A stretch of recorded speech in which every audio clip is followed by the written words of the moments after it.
èèyàn mi ṣé ẹ notice nǹkan kan wípé àtìgbà tí Lizzy ti ń gbé mọ̀mọ́ mọ́ra ni mọ̀mọ́ ti ń ṣe rọ́dọ̀rọ̀dọ̀ lórí social media ẹ notice ok bẹ́ẹ̀ bá notice ẹ jẹ́ ká kíní ìfún yín.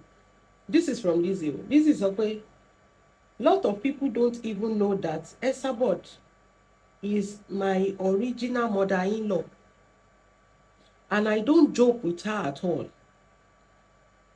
How can somebody be intimidating my mother-in-law on this social media? Ṣé wọ́n pé mọ̀mọ́ jẹ́ ọ̀kan tó jẹ́ pé ó kàn ní brain ni kò lè dá ronú fún ara ẹ̀. She cannot identify her enemy, she cannot identify her friends. Bó ṣe wà yẹn òun ṣàfẹ́ já, òun ṣàfẹ́ stay relevant, òun ṣàfẹ́ stay relevant. That is all she cares about.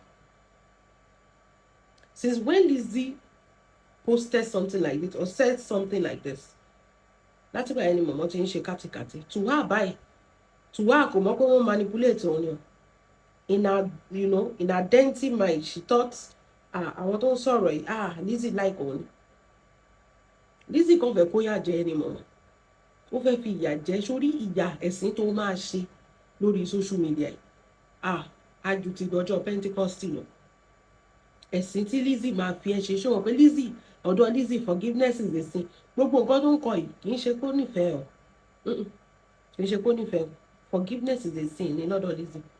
Ẹ máa gbọ́ ó ní I love how my mother-in-law is winning, serving them correct gbasgbos. Gbogbo aládẹ̀mọ̀ ṣe rí reverse psychology tí Lizzy ló mẹ́. Gbogbo alámọ̀ pé mọ̀mọ́ ò win ní anybody. Even wọ́n fọ́pọ́pọ́ mọ́mọ́ lórí ní gbogbo ibi tó ń lọ lórí social media. Wọ́n fi mọ̀mọ́ ṣẹ̀sìn káàkiri ni. Àwọn kìíní ń filẹ̀, àwọn celebrity ń filẹ̀, àwọn vendor ń filẹ̀, advertiser ń filẹ̀, àwọn speaker wọn ti filẹ̀, wọ́n ti jápa torí ń sìn ọ̀rọ̀ mọ̀mọ́ òye wọn mọ́. Everybody ti jápa, ó ti kó nìkan àti wẹ́ẹ̀. But ẹ wo bí Lizzy ṣe gbé ọ̀rọ̀ yẹn, ọlọ́gbọ́n ló lè yé o, but to mọ̀mọ́ we think that Lizzy like her for her saying something like this.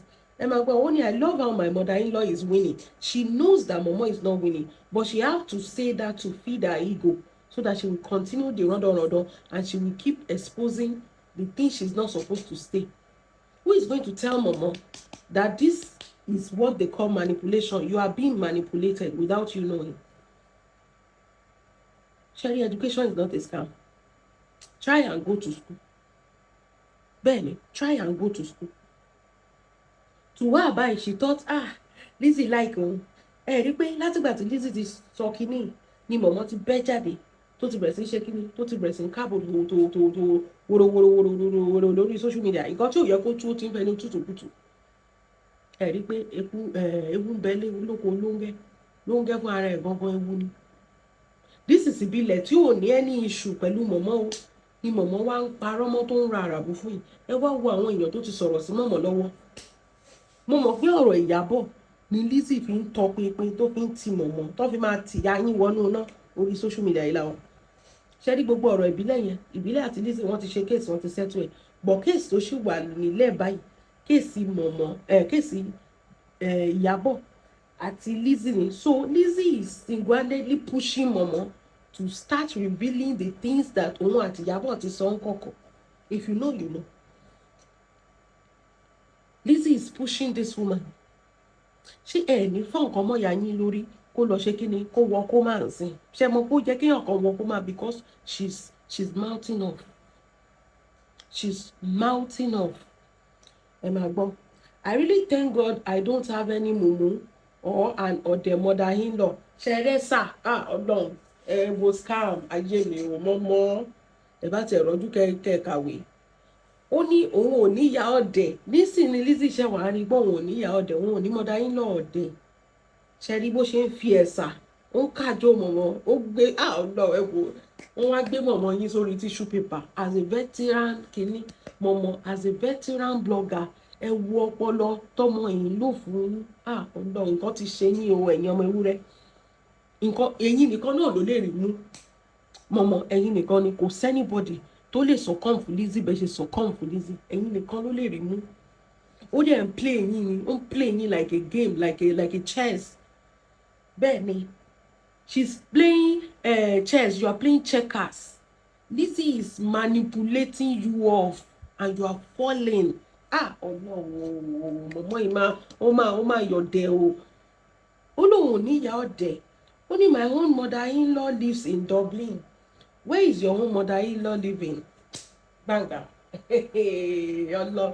I love as everything just dey go, dey sentiment dey lórí social media yìí. Ṣẹ́rí, àní bíbá ilẹ̀ tí máa gbọ́. Ó ní my mother-in-law is so vocal and she doesn't take nonsense at all. Ara ẹ̀sà ni Sàkámàjẹ́ ni. I am fully behind her. Banga. Ṣẹ́rí, why is Lizzy using the words that Momo want to listen to? Àwọn ọ̀rọ̀ tí Momo fẹ́ gbọ́ ni Lizzy ń sọ. Ẹ̀yin èèyàn mi, ẹ wò, whatever you pray for in this life, pray for wisdom. Lizzy gbọ́n, ẹ gbàgbé. Lizzy gbọ́n, ọlọ́gbọ́n dorí ẹja mú ni. Ọgbọ́n. Ó ní my mother-in-law is so vocal and she doesn't take nonsense. Ṣé mo pé Momo love self-praise. Rí bí Lizzy ṣe mu. My mother-in-law live in Dublin. Where is your mother-in-law? Ibo ni ìyá tiẹ̀ wà? Kò kì í ṣọ̀dẹ̀, kò dẹ̀ kì í take nonsense. Ẹ̀sà tí Momo dẹ̀ like it. She love herself being praised. Rí bí Lizzy ṣe tó tẹ̀lé ra mẹ́yẹn. Ayé ìyá yín ti bàjẹ́ sọ́wọ́ Lizzy. Ó wá ní I am fully behind. Òun tún wà lẹ́yìn ẹ̀ digbí. Ó ní máa jó lọ mọ̀wẹ́ yẹn. Lizzy sọ fún Momo yín pé kó máa jó lọ ní 2026. Momo dẹ̀ kú ijó, ó dẹ̀ ń jó lọ. And I love my mother-in-law genuinely. Momo tẹ́ bá tiẹ̀ ka gbogbo nǹkan. Ṣé rí ibi genuinely tó lóun nífẹ̀ẹ́ yín, ó yẹ kẹ́ ká mẹ́ ibẹ̀ yẹn ló yẹ kó kí gbogbo nǹkan tó fi dè yín tó ibẹ̀ yẹn ló yẹ kó ti já. Bọ̀ ìgbà tó jẹ́ pé ẹ sọ́dọ̀ gan.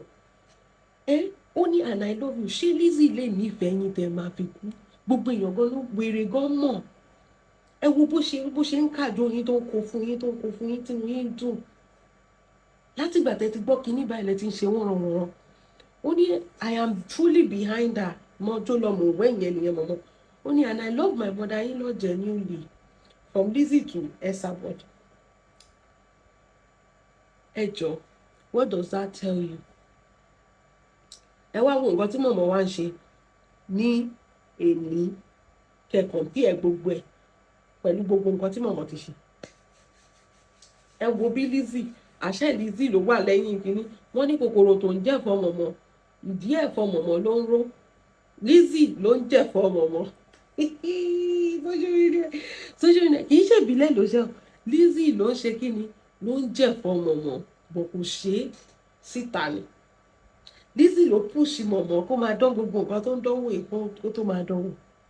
Bóyá Lizzy tó bá sọ pé ká fọ ọgbọ́n ọmọdé gbé, èmi á sọ pé bí Lizzy ti promise Momo wípé kí Momo kó má wọrí òun máa gbé wọ Nàìjíríà wọn ọ̀dẹ̀ ní àrẹsẹ̀ bàbá ńlá irọ́ ni.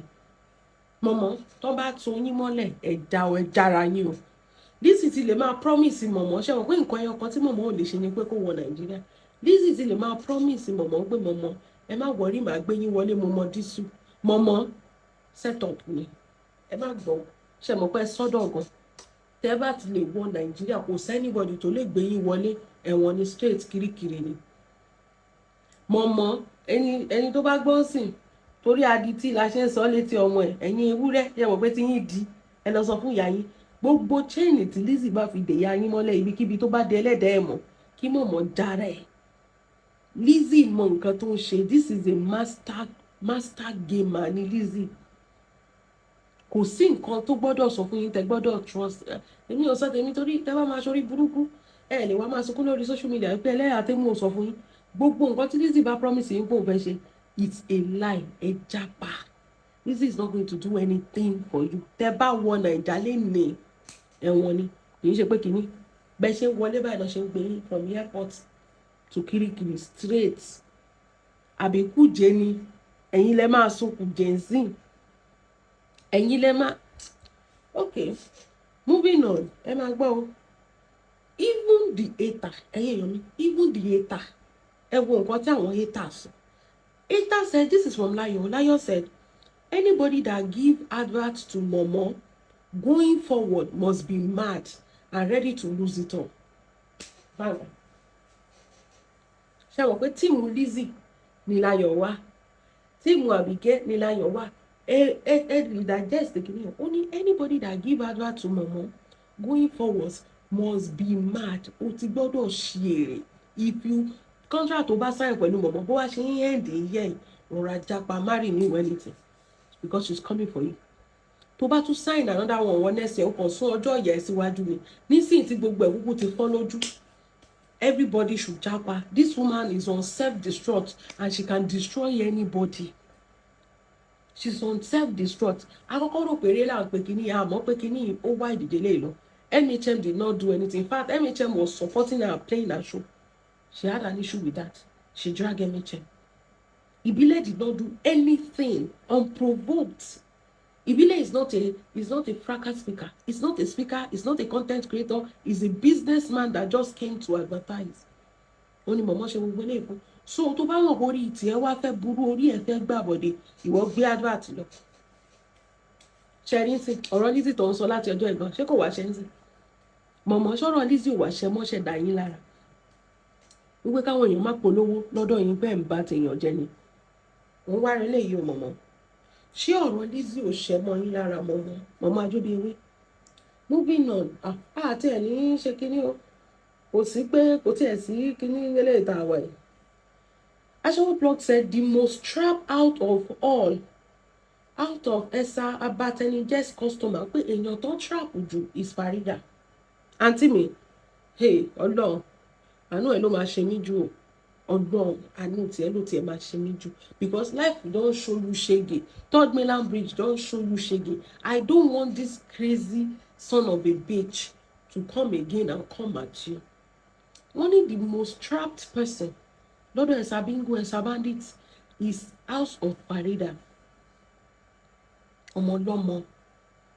Mo mọ̀ pé bí ọmọ ṣe wà yẹn bẹ́ẹ̀ yẹn àti kò dání. Ṣé mọ̀ pé Farida àdẹ̀rẹ̀ kò mọ̀ ọ̀rọ̀ sọ gbogbo ẹ̀ ló ti máa rántí gbà tí Farida ń bọ́kọ ẹ̀jà gbogbo ẹ̀ ló máa gbé fún blogger máa sọ fún blogger àìmọye àbòsí tí Farida àti mọ̀mọ́ á ti ṣe tí mọ̀mọ́ á ti record ọmọdé ìta àní mọ̀ Ọlọ́run tí Farida ló máa burú tàjù. Ó ní she cannot dare leave because Esa Obayeje will destroy her and bring Demola and her ex and Larry for interview. I don't think Larry will want to be involved. Larry is the kúrò. Larry is not involved. Larry will not come. But Sherry Demola will come. Torí ọ̀dọ̀ mọ̀mọ́ ni Farida ti lọ bá ti Demola jẹ́ ń gbà yẹn. So Demola will want to do a payback níbi tó ti bá tiẹ̀ jẹ́ for Farida. Ó possible kí Demola wá. Maybe he has moved on. Yes, kọ̀rọ̀. Maybe he's still there. But possible. But Sherry Farida will never come. Farida is grown out of social media. Kò ní sọ pé torí pé mọ̀mọ́ fẹ́ ṣe kinní kan, she will not want to get involved. Ìgbà tó yẹ kó get involved ní ti ya Kudi tó ń sọ pé òbò Farida àrùn tó ń sọ oríṣiríṣi ní gbogbo ìgbà yẹn tí ò tiẹ̀ dáhùn. So ní eléyìí kò sí nǹkan tẹ̀lé sọ́nsìn Farida will not get involved. Wọ́n ní I just pity what Farida will go through in her hands. Farida, ó máa better for you to go beg Mesoro and take refuge under her before Iya Ajara Buka spoil your life because she's on rampage. God bless you. That is the word. Mama is on rampage, destroying anybody. You don't have to do anything to her. She's on a mad woman rampage. Mama is on a rampage. Anybody ń sìn ní kì í ṣe pé kíní. Gbogbo èèyàn ń sìn ní. She's coming for you. Kò síbi tó lè sá sí. Nínú àsìkò tó bá ti advertise lọ́dọ̀ mọ̀mọ́ lọ́wọ́lọ́wọ́ má dira o ikú pa ẹ́ tó pọ̀ nǹkan tó sọ Farida wọ́n ní it's better you should go and take refuge lọ́dọ̀ àwọn Mesoro because Momo is coming for you. Momo is coming and she's coming with blood. Bó ṣe wà ó ti mọ̀ pé tí ẹ ti bàjẹ́ kò dẹ̀ fẹ́ go down alone. Nǹkan tó ṣẹlẹ̀ nìyẹn. Momo mọ̀ pé tí ẹ tòun ti ń kò dẹ̀ fẹ́ dá nìkan lọ. Ó fẹ́ kó àwọn èèyàn mọ́ra sódà àjọ gbogbo wọn àjọ lọlẹ̀ pọ̀ ni ó ti mọ̀ pé ó ti tán fóun.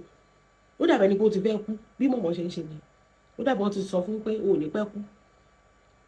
Torí ẹ̀ ló ṣe mọ̀ pé kóun kúkú da gbogbo ẹ̀rù kóun kúkú bá yé àwọn èèyàn jẹ́ kóun tó lọ. Nǹkan tí Momo ń ṣe nìyẹn. Farida etí ẹ̀ mélòó wẹ́lẹ́ àbọ̀rọ̀ là ń sọ fún ọmọlúwàbí lọ́rọ̀ tiẹ̀ tó bá dé inú àdó dìdí. Wọ́n ní ewúrẹ́ bandits, this is from Aṣẹ́wó Plug. Ewúrẹ́ bandits are daft people to believe that Mr. Ebile go pay people and send evidence of it to Esa Oloribu. God bless. Mo discuss the kini pẹ̀lú yín ọkàn. Mo sọ fẹ́ nìyẹn pé irọ́ ni mọ̀mọ́ ń pa ọ̀, ẹni yẹn argue pẹ̀lú mi. Irọ́ ni mọ̀mọ́ ń pa. Ṣé tó bá pààyàn, ṣé o máa tẹ ìyàwó ẹ̀ gan ò ní mọ̀ pé o pààyàn? Kó gbókùn èèyàn sínú ilé gan, ìyàwó ẹ̀ ò ní mọ̀. O ò ní sọ fẹ́ da àlàyé kan. Kó gbé sínú garden gan, kò sẹ́nibọ̀dì tó máa mọ̀. Àwa sẹ́ǹdì ẹ̀ séèyàn kan, èèyàn tó mọ̀ kó dẹ̀ máa ń record, ó máa ń ṣe kinní. Àràbù ni ìyá lọ rà fún ìbílẹ̀. Àràbù ṣe ti rí ibi téèyàn tó sọ pé òun ní evidence. Ẹ ní evidence láti ọjọ́ yìí. Accessory to murder ní gbọ́ngbà yìí. Ẹ múlẹ̀, ṣe bẹ́ẹ̀ ń gbowó lọ́wọ́ ẹni yẹn. Ẹ mọ̀ pé àpàyàn ni. Ẹ ní evidence ẹ̀dínwó ẹ̀ padà. Kẹ̀sà àsálà, bọ̀ ẹ ń gbowó ẹ̀ ń promote ọjà ẹ̀ ń gbowó èèyàn tó ti pààyàn, ẹ̀ dẹ̀ mọ̀ kó pààyàn. You are a fugitive as well lọ́wọ́. Ṣé rí gbogbo ẹnu gbélébèrè bẹ́ẹ̀ ni? Ẹ̀wọ̀n yín ó tún ṣe kí ni? Ó tún lè kàn sí. Ẹ̀wọ̀n yín ó tún lè kàn sí. Nǹkan tó sì yẹ kẹ́ ẹ mọ̀ pé ìbílẹ̀ pààyàn, tẹ̀dẹ̀ àbọ̀ ẹ̀, tẹ̀dẹ̀ ní evidence, tẹ̀dẹ̀ sọ, you are an accessory to murder. Take it anywhere. Mọ̀mọ́, you are an accessory to murder. Ó ṣojú yín kòrò, ẹ̀dẹ̀ ń gbádùn àti ẹ̀dẹ̀ sọ. Wípé ẹni má ti pààyàn, ó ti ṣe nǹkan báyìí sí mi. Ẹ̀dẹ̀ ń gbádùn àti. Ẹ jẹ́ a máa bọ̀lọ̀. Wọ́n ní Aunty Esther Obayeje that haven't posted lawyers receipt going 3 months now. Ṣé ẹ rántí lọ́yà tó sọ pé òun gbà fún dọ́kàsì tó ń jà wájú tó ń jà lẹ́yìn tó lóun sọ £5,000 tó tún yí sí £5 million tó sọ pé ìbílẹ̀ ló tún sọ kí n ṣóun mọ́. Receipt dé ni kò máa post ẹ̀. Ṣé receipt wà nígbà tí lọ́yà gan fún ara ẹ̀ ti jáde tí dọ́kàsì sọ gbé lọ́yà wá tí lọ́yà sọ pé wọn ò fóun lówó òun ò tiẹ̀ rí dọ́kàsì sójú o. Gbogbo òun mọ̀ nǹkan tí ìyá ń sọ, tí ìyá bá fóun lówó kí ìyá mú evidence jáde. Ṣé ìyá òun ló wá fẹ́ sọ fún ẹ máa gbọ́ ọ̀rọ̀ òṣì lẹ́nu ẹyẹ? Ó ní ẹ̀kan lọ follow YouTube òun wípé ibẹ̀ ló máa dá evidence sí. Ẹ ti mọ̀ pé ó ní irọ́ ni. Tí nǹkan bá wà lọ́wọ́ ò ní sọ pé kó lọ follow YouTube. Wàá dà síta lẹ́ẹ̀kan. Ó fẹ́ fi àwọn èèyàn make owó ni, ó fẹ́ fi cash out ni. Ó lè ní yá yín, ó lè ní àìtí ẹ̀ ti bàjẹ́ ń wẹ́ni kúnra ni. Ó ní bó ṣe máa gbé yín lẹ́nu tó yẹn tó máa waste owó. Ẹ wo bó ṣe waste time wa nígbà tí dọ̀kásì. Ní February ó waste time wa dúró tó máa ti ṣe birthday tán. Òun máa bẹ̀rẹ̀ sí ṣe show yẹn. Òun máa dá evidence dé ní àmà evidence. Mail àmà wáyé yẹn. Mail àmà wáyé àmà rí evidence kankan. Ẹ máa gbọ́. Wọ́n ní the Esabod that hasn't posted lawyers receipt going to 3 months now. We have the pictures of evidence of Mr. Ebile unaliving people, and she wouldn't have posted it since. Ẹjọ́ irú eré wo là ń bára wa ṣe tó máa jẹ́ pé ibi tí mo ti pààyàn ni màá wá sẹ́ǹdì sí ìwọ tó ń bá mi advertise. Ìbílẹ̀ ò fún ìyàwó ẹ̀ ibi tó ti pààyàn. Ìbílẹ̀ fún ìwọ ń gbé ibi tó ń pààyàn sí lélẹ̀. Torí mo ti rí ẹ tó ti ẹ̀ make mouth tó ń sọ pé ìbílẹ̀ o ti nílé kó tó mọ̀, o ti ní mọ́tò kó tó mọ̀, o ti ṣe kíní kan tó pé ṣó o nílé tó bílẹ̀ ni ṣèbí ilé ní ìbílẹ̀ ń tà. Ṣèbí ibi tó ti yorúkọ ẹ̀ ilé àtilẹ̀ ló ń tà ìbílẹ̀, ilé àtilẹ̀ ló ń tà náà. Ṣó o ní mọ́tò tó bílẹ̀ ni ṣé wọ́n ń lo escort ní wá dúró ọlọ́pàá tó ń ṣiṣẹ́ fún ìbílẹ̀ tó bá fẹ́ jáde lásán. Tó dẹ̀ ń kígbe pé kíní yóò rí pé this is the only person you cannot gallivant pẹ̀lú àwọn panda tó kó dání tó ṣàkáàkiri. Àbò fẹ́ sọ pé gbogbo ilé tó rà ṣó fẹ́ sọ pé ojú gbogbo nǹkan tí ìbílẹ̀ ní ni. Ó mọ mọ́tò tí ìbílẹ̀ ń lò ni. Mọ́tò wo ni ò sí nínú compound ìbílẹ̀? Torí gbogbo ẹnu tó ní yẹn kò tiẹ̀ ṣe orí bíbáyìí rọra gbàgbé wo panda góòdì tó ní ẹ̀. Góòdì ṣó ní tó góòdì tó bílẹ̀ ni àbí oní góòdì tó yàwó ẹ̀. O rí mansion tó ń gbé ni gbogbo nǹkan tó gbogbo ilé tó kó yẹn tó tán bá ta gbogbo ẹ̀gbọ́n kò tí ì lè kọ́ mansion yẹn náà. Bàdé màá lẹ́ni oní smart owó ìbílẹ̀ kan ló fi kọ́lé, owó ìbílẹ̀ kan ló fi ralé. Kówó òṣè àti gbó àti ilé ẹ̀kẹ́ get the fuck. Ta ló rán yín iṣẹ́? Kí ló kàn wá pẹ̀lú gbogbo nonsense yẹn? Ó ní evidence bí tó ti yàn ọ̀nà live èèyàn.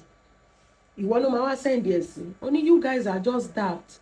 It's why she's playing ping pong on your head. Bó ṣe rí nìyẹn. Àwọn ewúrẹ́ yẹn wọn gbọ́n. Bó ṣe wà yẹn àgùntàn ìwọ ló yẹ kó máa pè wọ́n. Ẹ change orúkọ wọn kì í gbọ́ràn náà. But at the same time wọn ò tún lọ́pọlọ. Wọ́n máa dàgbọ́ ọgọ́ bí àgùntàn níbi tí ìyàwó bá sùn tó máa kọrí sí. Làwọn náà máa sùn tó máa kọrí sí. Wọn kì í ronú. Ó ní you will turn the whole Sinai hag. Esa àdàgbàjẹ́ra ìfù tùwàgbà má ṣe bá wí. Wọ́n ní mọ̀mọ́ àdàgbàjẹ́ra ìfù ni ẹ tún ti sọ di àdàgbà má ṣe bá wí. Who could be suffering from schizophrenia and bipolar? Exactly. This is a mental condition. Èmi máa ń wò pé ṣé you just sit and wake up. Gbogbo nǹkan tí mọ̀mọ́ ṣe ṣe mọ̀ pé ṣó yẹn ó ti lọ delete ẹ̀.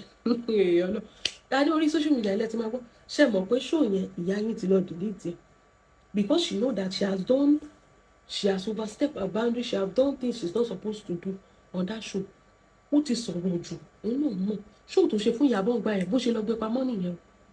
Ṣó tó ṣe fún kinní yìí sí báyìí ó ti mọ̀ pé òun ti kó bára òun kò ní lọ́ọ̀yà kò ní anything tó máa gbéwèé kóòtù dé sí báyìí ó máa gbọ̀ pìpìpìpì ní o kò ní nǹkan kan kò ní lọ́ọ̀yà kò ní anything ó lè sì lọ jábọ́ pé òun rí ibi tó ti ń pààyàn tí yẹn bá máa gbé sí báyìí kó ṣá lọ sí kóòtù ó yá mú evidence jáde mọ́ Ọlọ́run ẹ máa tún dẹ́ṣọ ẹ̀wọ̀n fúnra yín ẹ máa tún dáṣọ ẹ̀wọ̀n kọ́nà wá bá yín ṣe kẹ́ wá lu 80 years kò sígbà tẹ́ ẹ̀ lè ṣẹ̀wọ̀n pẹ̀lú rádaràdá tẹ́ máa ń ṣe lórí social media. Ó ní mo sọ pé àwọn ewúrẹ́ ó yẹ kó gbé yín lọ síbi tó ti máa tọ́jú yín ni kì í ṣe pé kó ra dátà fún yín kẹ́ máa ṣẹ̀ sí kẹ́ sọ pé ẹ̀yọ́. You have a mental condition, bipolar disorder ni, saying things that are not true without evidence. Evidence kò ní ìdíkẹ́ ti explain evidence yẹn ni kẹ́ ẹ jù tẹ́ bá mọ̀ pé nǹkan wà lọ́wọ́ yín you first post it. Well, of course àràbù ni wọ́n pé wọ́n wí wọ́n sọ àràbù ni wọ́n máa rà no evidence. Mọ̀mọ́ ẹ̀wọ̀n ó máa gùn ún tọ̀gbọ́n tẹ́ prove báyìí náà máa wọ̀ ẹ̀yẹ má wọ̀nyí.